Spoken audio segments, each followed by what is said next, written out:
India Legal presents Courts Roundup.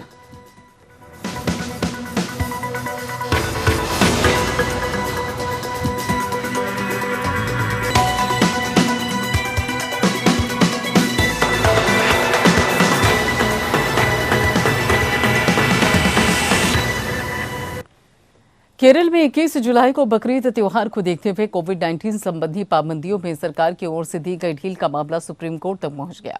Supreme court ने केरल सरकार से इस पर जवाब मांगा। शीर्ष कोर्ट ने सुनवाई के दौरान राज्य सरकार के वकील से पूछा कि आखिर किस आधार पर कोरोना प्रतिबंधों में राहत देने का फैसला किया गया। शीर्ष अदालत में दायर याचिका में बताया गया कि जब केरल में कोरोना के मामले बढ़ रहे हैं तो पाबंदियों में ढील क्यों दी गई है।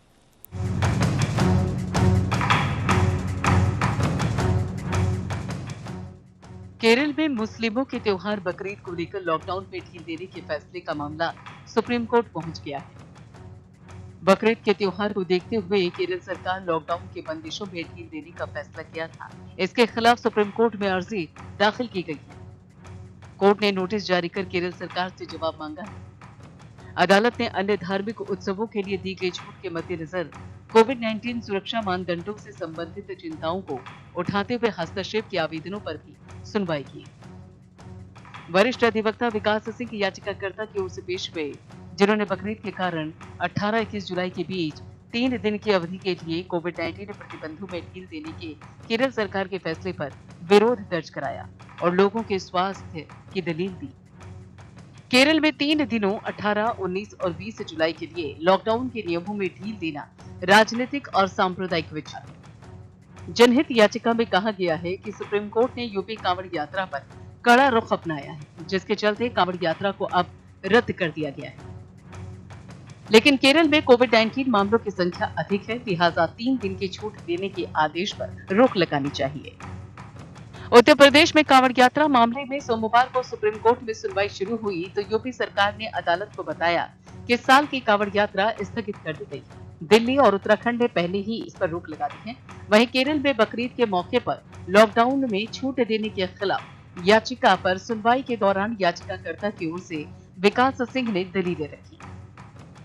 उन्होंने कहा कि केरल में इस समय पॉजिटिविटी रेट 10.6%, जो सबसे ज्यादा है। यहाँ तक कि यूपी और दिल्ली से भी कहीं ज्यादा है, जहाँ कांवड़ यात्रा रद्द कर दी गई। ऐसे में केरल के आदेश पर भी रोक लगाई जानी चाहिए। केरल सरकार की ओर से कहा गया कि हमने कुछ दुकानें ही खोली हैं। हम केंद्र के कोविड प्रोटोकॉल का पूरी तरीके से पालन कर रहे हैं। सुप्रीम कोर्ट ने केरल सरकार को नोटिस जारी कर जवाब मांगा है, जो सोमवार को ही देना होगा। मंगलवार को फिर सुनवाई होगी। यूपी कांवड़ यात्रा मामले पर सुप्रीम कोर्ट ने चेतावनी के साथ सुनवाई बंद की। सुप्रीम कोर्ट ने प्राधिकरण को चेतावनी दी कि अगर इस दौरान कोई भी अप्रिय घटना हुई तो उस पर कठोर तरीके से निपटा जाएगा। सुप्रीम कोर्ट ने शनिवार को यात्रा रद्द करने के फैसले के मद्देनजर कोविड-19 महामारी के बीच उत्तर प्रदेश में कांवड़ यात्रा के पहले प्रस्तावित आयोजन पर दर्ज स्वतः संज्ञान मामले को भी बंद कर दिया है। Bureau report. कोविड अस्पतालों में अग्नि सुरक्षा मामले पर सुनवाई करते गुजरात सरकार को खरी सुनाई है और मानदंडों पर रिपोर्ट तलब की। सुप्रीम कोर्ट ने कहा कि अस्पताल अब मानव संकट के आधार पर बड़े उद्योग बन गए और हम उन्हें जीवन की कीमत पर पैसा कमाने की अनुमति नहीं दे सकते। ऐसे अस्पतालों को बंद कर दें। कोर्ट ने कहा कि सीलबंद लिफाफे में ये रिपोर्ट दाखिल किए जाने पर भी आपत्ति जाहिर की। अदालत राजकोट और अहमदाबाद में ऐसी 2 घटनाओं के मद्देनजर देश भर के कोविड-19 अस्पतालों में आग की त्रासदियों से संबंधित एक मामले की सुनवाई कर रही थी।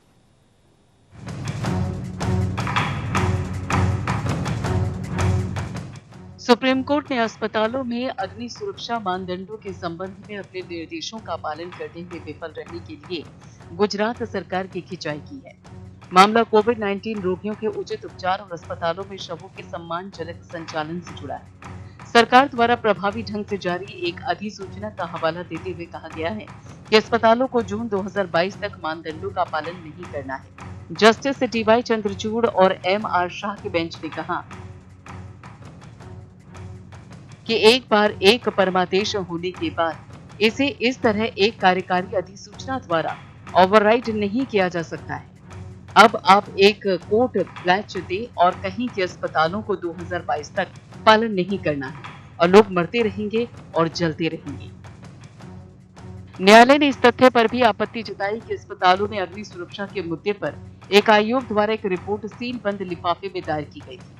न्यायमूर्ति चंद्रचूड़ ने कहा कि आयोग आदि द्वारा सीलबंद लिफाफे में ये रिपोर्ट क्या है, ये परमाणु रहस्य नहीं है। पिछले साल 9 दिसंबर के एक आदेश में कोर्ट ने केंद्र सरकार को अस्पतालों में किए गए अग्नि सुरक्षा ऑडिट पर सभी राज्यों से डेटा प्रस्तुत करने का निर्देश दिया था। 18 दिसंबर को कोर्ट ने नोट किया कि हालांकि विभिन्न राज्यों और केंद्र शासित प्रदेशों ने उपाय किए हैं और निरीक्षण किए हैं, फिर भी आगे की ऑडिट करने की आवश्यकता थी। उन्होंने आगे निर्देश दिया। अदालत ने इस तथ्य पर आपत्ति जताई कि अस्पतालों को अगले साल जून तक इन अग्नि लेखा परीक्षा से छूट देने के लिए एक अधिसूचना जारी की गई थी। जस्टिस शाह ने कहा कि गुजरात में 40 अस्पतालों को उत्तरदायी ठहराया गया और वे उच्च न्यायालय में आए। बाद में सरकारी आदेश था कि अग्नि सुरक्षा के उल्लंघन के लिए अस्पतालों के खिलाफ कोई कार्रवाई नहीं की जानी चाहिए। ऐसा आदेश इस अदालत की अवमानना है। सॉलिसिटर जनरल तुषार मेहता को इस मुद्दे पर गौर करने का निर्देश देते हुए कोर्ट ने कहा कि सरकार ऐसा आदेश कैसे पारित कर सकती है कि अस्पतालों के खिलाफ कोई कार्रवाई नहीं की जाएगी। कोर्ट ने अंततः गुजरात सरकार को अग्नि सुरक्षा ऑडिट का विवरण देते हुए एक व्यापक बयान दर्ज करने का निर्देश दिया, जो दिसंबर 2020 के सुप्रीम कोर्ट के आदेश के अनुसार आयोजित किया गया था। न्यायमूर्ति चंद्रचूड़ ने कहा कि अस्पताल अब मानव संकट पर आधारित बड़े उद्योग बन गए हैं और हम उन्हें जीवन की कीमत पर समृद्ध नहीं कर सकते। ऐसे अस्पतालों को बंद होना होगा। 2 हफ्ते बाद मामले की फिर सुनवाई होगी। Bureau report. मणिपुरी कार्यकर्ता एरेंड्रो लिचोम्बम को सुप्रीम कोर्ट ने तुरंत रिहा करने के आदेश दिए। एरेंड्रो के पिता ने राष्ट्रीय सुरक्षा अधिनियम के तहत उनकी नजरबंदी को चुनौती देते हुए सुप्रीम कोर्ट में एक याचिका दायर की थी, जिसमें कहा गया था कि कार्यकर्ता की नजरबंदी कोविड के इलाज में गोबर की वकालत करने के लिए बीजेपी नेताओं की निंदा करने पर बदले की कार्रवाई थी। फेसबुक पोस्ट के लिए कार्यकर्ता लिम्बोम को एनएसए के तहत बुक किया गया था। याचिकाकर्ता ने कहा कि उच्चतम न्यायालय के 30 अप्रैल 2021 के आदेश की अवमानना है। सुप्रीम कोर्ट ने मणिपुरी कार्यकर्ता एरेंड्रो लिचोम्बाम को रिहा करने का आदेश दिया, जिसे राष्ट्रीय सुरक्षा अधिनियम के तहत एक फेसबुक पोस्ट के लिए भारतीय जनता पार्टी के नेताओं द्वारा कोविड के इलाज के रूप में गाय के गोबर और गोमूत्र की वकालत करने की आलोचना करने के लिए आरोपित किया गया था। जस्टिस DY चंद्रचूड़ और MR शाह की बेंच ने कहा कि इस तरह की कृत्य के लिए व्यक्ति को एक दिन के लिए भी जेल में नहीं रखा जा सकता। सरकार की ओर से पेश सॉलिसिटर जनरल तुषार मेहता ने अदालत से कहा कि वे निर्देश लेंगे और अनुरोध किया कि मामले को कल सूचीबद्ध किया जाए, लेकिन पीठ इस बात पर अड़ी रही कि वह आज अंतरिम राहत देगी। कोर्ट ने उसे रिहा करने का आदेश पारित करने की कार्रवाई की। कोर्ट ने आदेश दिया, हमारा विचार है कि याचिकाकर्ता को लगातार हिरासत में रखना अनुच्छेद 21 के तहत और जीवन और व्यक्तिगत स्वतंत्रता के अधिकार का उल्लंघन होगा। हम तदनुसार निर्देश देते हैं कि याचिकाकर्ता को इस अदालत के अंतरिम निर्देशों के अधीन और आगे के आदेशों के अधीन और 1000 रुपए के निजी बॉन्ड दाखिल करने के अधीन तुरंत रिहा किया जाएगा। लिचोम्बम, जो हार्वर्ड यूनिवर्सिटी से पब्लिक एडमिनिस्ट्रेशन में पोस्ट ग्रेजुएट डिग्री रखते हैं और एक्टिविस्ट इरोम शर्मिला के पूर्व सहयोगी है, ने लंबे समय तक राज्य के दमन और सैन्यकरण के खिलाफ बात की थी। अधिवक्ता शादान फरासत के माध्यम से उनके पिता एल रघुमणि सिंह द्वारा सुप्रीम कोर्ट में दायर याचिका में कहा गया है कि कार्यकर्ता की नजरबंदी भारतीय जनता पार्टी के नेताओं के खिलाफ गाय, गोबर और गोमूत्र को कोविड के इलाज के रूप में उनकी आलोचना के लिए प्रतिशोध है। याचिका में कहा गया है कि मणिपुरी राजनीतिक कार्यकर्ता एरेंड्रो को भारतीय जनता पार्टी के नेताओं द्वारा कोविड के इलाज के रूप में गोबर और गोमूत्र की वकालत करने के लिए उनकी आलोचना के लिए पूरी तरह से दंडित करने के लिए हिरासत में लिया गया है। याचिका में आगे कहा गया है कि पूरी तरह से संवैधानिक रूप से संरक्षित और जनहित में किए गए पूरी तरह से हानिकर भाषण को रोकने के लिए निवारक निरोध कानून के रूप में ये एक चौंकाने वाला उदाहरण है। ये भी प्रस्तुत किया गया कि कार्यकर्ता को हिरासत में लेना कोविड-19 के स्वतः संज्ञान मामले में उच्चतम न्यायालय के 30 अप्रैल 2021 के आदेशों की अवमानना है, जिसमें न्यायमूर्ति DY चंद्रचूड़ की अध्यक्षता वाली पीठ ने कहा था कि सोशल मीडिया पर कोविड की नीतियों की आलोचना करने के लिए किसी को भी दंडित नहीं किया जाना चाहिए। Bureau report. जासूसी और फोन टैपिंग का मसला एक बार फिर से सुर्खियां बना रहा है। द गार्जियन अखबार ने एक रिपोर्ट के जरिए आरोप लगाया कि दुनिया के कई सरकारें एक खास पेगासस नाम के सॉफ्टवेयर के जरिए मानवाधिकार कार्यकर्ताओं, पत्रकारों, बड़े वकीलों समेत कई बड़ी हस्तियों की जासूसी करवा रही हैं, जिसमें भारत भी शामिल है। हालांकि भारत सरकार ने द गार्जियन अखबार के दावे को खारिज किया। वहीं पेगासस भी खुद को निर्दोष बता रहा है। बहरहाल अब सवाल ये उठ रहा है कि क्या देश में फोन टैपिंग के दुरुपयोग के लिए पर्याप्त कानूनी ढांचा है?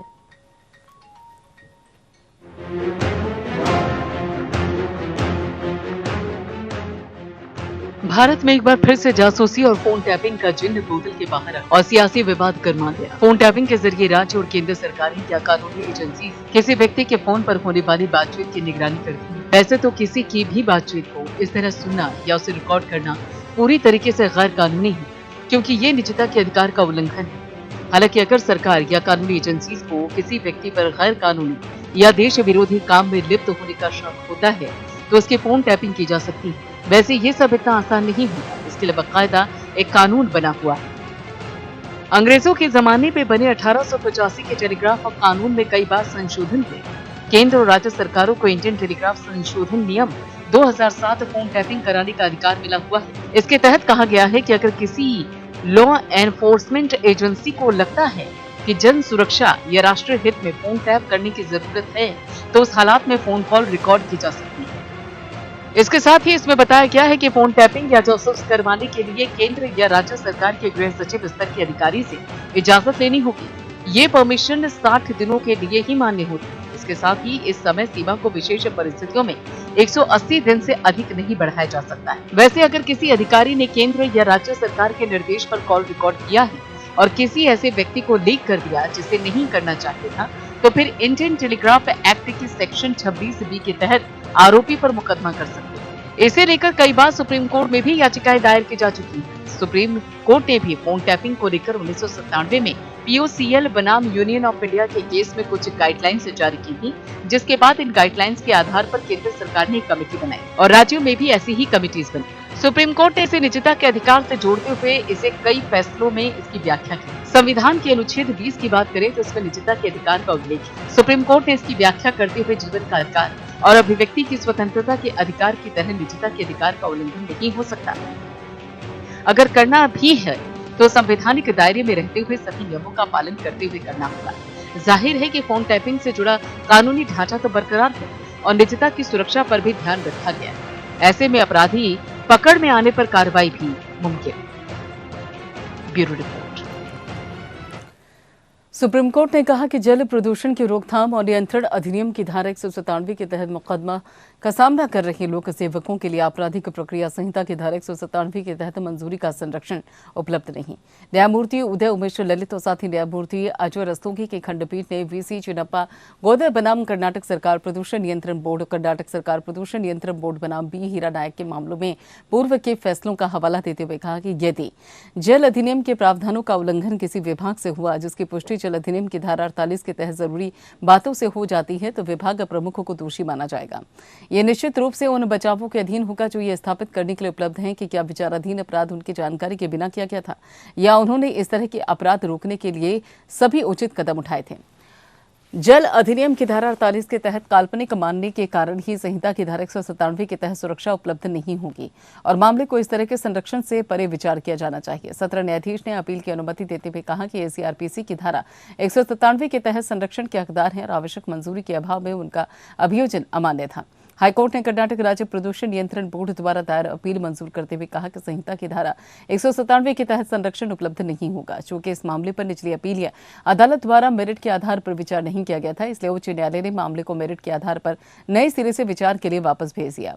आरोपी द्वारा दायर अपील में भी बाकायदा कहा गया कि हाईकोर्ट ने VC चिन्नप्पा गोदर मामला का उल्लेख किया जिसमें पाया गया कि विभाग के प्रमुख को प्रावधान के आधार पर दोषी माना जाएगा और इस तरह से संहिता की धारा 197 के तहत संरक्षण से बाहर रखा जाएगा।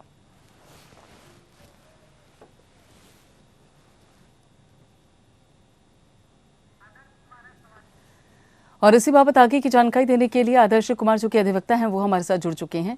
आदर्श जी, लोक सेवकों पर जल अधिनियम की धारा 48 के तहत मुकदमा दर्ज होने पर अदालत ने क्या टिप्पणी की है? जी, इस मामले में सुप्रीम कोर्ट ने कहा है कि जल प्रदूषण की रोकथाम और नियंत्रण अधिनियम की धारा 197 के तहत मुकदमा का सामना कर रहे लोगों के लिए आपराधिक प्रक्रिया संहिता की धारा 197 के तहत मंजूरी का आविष्कार उपलब्ध नहीं है। खंडपीठ ने ऋषि चिदप्पा गौतम बनाम कर्नाटक सरकार प्रदूषण नियंत्रण बोर्ड के मामलों में पूर्व के फैसलों का हवाला देते हुए कहा कि अधिनियम के प्रावधानों का उल्लंघन किसी विभाग से हुआ है जिसकी पुष्टि जल अधिनियम की धारा 48 के तहत जरूरी बात से होती है जाती है तो विभाग प्रमुख को दोषी माना जाएगा। यह निश्चित रूप से उन सेवाओं के अधीन होगा जो यह स्थापित करने के लिए उपलब्ध है। विचाराधीन उनकी जानकारी के न किया गया था या उन्होंने इस तरह के अपराध को रोकने के लिए सभी उचित कदम उठाए थे। वहीं पीठ ने हाईकोर्ट के फैसले को बरकरार रखा और कहा कि हम वर्तमान मामले को इन अवधारणाओं के आलोक में देखें तो मामला पूरी तरह से हीरा नायक मामले में इस न्यायालय के निर्णय के दायरे में है। इसीलिए हाईकोर्ट ने निचली अपीलीय न्यायालय के निर्णय को रद्द करने और सही और न्यायोचित था जो कि विस्तृत रूप से संहिता की धारा 197 के लागू होने के मसले पर आधारित था। इन परिस्थितियों में हाईकोर्ट ने मामले को निचली अपीलीय अदालत में योग्यता के आधार पर नए सिरे से विचार करने के लिए भेजकर सही किया है। चलिए, बिल्कुल, बहुत बहुत शुक्रिया आदेश कुमार जी जोड़ने के लिए। इलाहाबाद हाईकोर्ट ने पिछले हफ्ते कोविड वैक्सीन की 29 खुराकों को जरूरतमंदों को दिए बिना कचरे में फेंककर उनकी आपराधिक बर्बादी में शामिल आरोपी नर्स को अग्रिम जमानत देने से इनकार किया। जमानत से इनकार करते हुए अदालत ने टिप्पणी की कि जिस अपराध के लिए उसे आरोपी बनाया गया है वो वास्तव में गंभीर प्रकृति का है, साथ ही ये बड़े पैमाने पर समाज पर प्रतिकूल प्रभाव डालता है। न्यायमूर्ति राहुल चतुर्वेदी की खंडपीठ ने टिप्पणी की कि न्यायालय उन 29 व्यक्तियों के बारे में अपनी गहरी चिंता दर्ज करता है जो कि बिना वैक्सीनेशन के रह गए और इस गलत धारणा के तहत समाज में अपने वायरस के संभावित प्रसारक के रूप में स्वतंत्र रूप से घूम रहे हैं और उन्हें वैक्सीन लगाई गई है। न्यायालय इस तथ्य के लिए अपना सबसे मजबूत अपवाद भी दर्ज करता है कि वहां पर कीमती दवा की आपराधिक बर्बादी हुई है। आवेदक नेहा खान प्राथमिक स्वास्थ्य केंद्र जमालपुर अलीगढ़ में ANM के पद पर कार्यरत हैं। उनके खिलाफ एक विभागीय जांच शुरू की गई थी जिसके बाद ये बताने के लिए एक FIR दर्ज की गई थी कि वो कोविड वैक्सीन की कथित आपराधिक बर्बादी में प्रथम दृष्टया शामिल है। जांच रिपोर्ट में यह भी बताया गया कि वैक्सीन के 29 खुराकों को उसके संबंधित जरूरतमंदों को दिए बिना कचरे में फेंक दिया गया, लेकिन उनके नाम पोर्टल पर अपलोड कर दिए गए और इस प्रकार 29 व्यक्तियों को बिना वैक्सीनेशन के छोड़ दिया गया। कोर्ट ने आगे कहा कि भारत सरकार भी एक कल्याणकारी राज्य होने के नाते एक मिशन मोड पर है और अपने नागरिकों को पूरे भारत में मुफ्त में वैक्सीनेट करने के लिए सभी प्रयास कर रही है। हमारे स्वास्थ्य योद्धा अपने स्वयं के आराम की परवाह किए बिना दिन प्रतिदिन रोगी की सेवा कर रही हैं, बल्कि अपनी और अपने परिवार के सदस्यों की जान जोखिम में डाल रही हैं। ऐसी परिस्थितियों में हम इस मिशन में कोई गलती नहीं कर सकते, इसलिए अपराध की गंभीरता, आवेदक की कथित प्रथम दृष्टया संलिप्तता को ध्यान में रखते हुए अदालत के तदनुसार अग्रिम जमानत की मांग करने वाले तत्काल आवेदन को खारिज कर दिया। उधर केरल हाईकोर्ट ने हाल ही में बैंक ऑफ इंडिया की याचिकाकर्ता को इस आधार पर लोन प्रदान करने का निर्देश दिया कि वो एक मेधावी छात्रा है और माता पिता की वित्तीय स्थिति के आधार पर शैक्षिक ऋण के पुनर्भुगतान की संभावनाओं का आकलन नहीं किया जाना चाहिए। कोर्ट ने फैसले में कहा कि शैक्षिक ऋण देने के लिए आवेदक के माता पिता की ऋण चुकाने की क्षमता पर विचार नहीं किया जाना चाहिए। मेरे अनुसार माता पिता की वित्तीय स्थिति बैंक के लिए शैक्षिक ऋण के लिए किए गए आवेदन पर विचार करने में बाधा नहीं होनी चाहिए। न्यायमूर्ति PB सुरेश कुमार ने याचिका की अनुमति देते हुए कहा कि उक्त सर्कुलर के संदर्भ में भारतीय रिजर्व बैंक द्वारा जारी निर्देश के अनुसार बैंकों द्वारा तैयार की गई सभी शैक्षिक ऋण योजनाओं का उद्देश्य सुनिश्चित करता है कि मेधावी छात्रों के केवल इस आधार पर उच्च शिक्षा प्राप्त करने का अवसर वंचित नहीं किया जाएगा कि उसके पास इसके लिए संसाधन नहीं। याचिकाकर्ता BA MS द्वितीय वर्ष की छात्रा है और उसके शैक्षिक ऋण के अनुरोध को सार्वजनिक क्षेत्र के बैंक ऑफ इंडिया ने अस्वीकार कर दिया था। याचिकाकर्ता के अनुसार उसने 2019 में राष्ट्रीय पात्रता सह प्रवेश परीक्षा 2019 में अपने रैंक के आधार पर राज्य की केंद्रीकृत आवंटन प्रक्रिया के माध्यम से एडमिशन प्राप्त किया।